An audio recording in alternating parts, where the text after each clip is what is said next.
minutes. All right, Chris, thank you so much. Well, police have found the car they say rammed a police unit near the quarter last night, but the driver is still at large. It happened near the police station at Basin and St. Louis streets.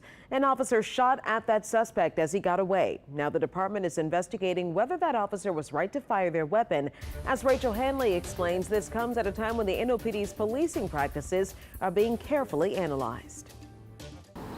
Just outside the French Quarter, this touristy intersection was filled with blue lights Wednesday night. Around 6:30, the NOPD says officers spotted a car that had been reported stolen. They followed it to the corner of Basin and St. Louis. Then, right next to the 1st District Police Station, they say the suspect backed into the officer's car. One of the officers fired at the car, it ran into this SUV, then it took off toward the interstate. Late Wednesday night, the NOPD said it had found the car, but it's still looking for whoever was inside. The NOPD says someone from the Office of the Independent Police Monitor and the Federal Consent Decree Monitor were here at the scene Wednesday night. There are 2 policies in the consent decree that could have come into play here. The department noted that the officers followed the suspects without speeding up or turning their lights on.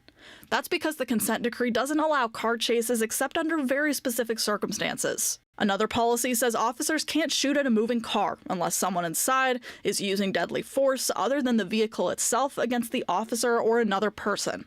The NOPD's account implies the suspect's car was stopped when the officer shot at it, but if not, Rafael Goyeneche of the Metro Crime Commission still believes the suspect backing into the officer's car would qualify as deadly force. The officer at that time knows that this suspect just rammed his vehicle. They don't know if they're going to do it again or if they're going to discharge a firearm. This happened at a time when the NOPD seems to be close to getting out from under the consent decree. Goyeneche doesn't think this incident will have any impact on that process, even if investigators were to find any wrongdoing. The consent decree was put in place because of a pattern in practice, multiple instances of the police department not applying their policies, rules, and procedures. Because there are crime cameras nearby, he expects the investigation won't take long. Rachel Hanley, WWL Louisiana. The next and last public court hearing on the NOPD's consent decree will be held December 17th. We're expecting to find out whether that decree will be lifted in early January.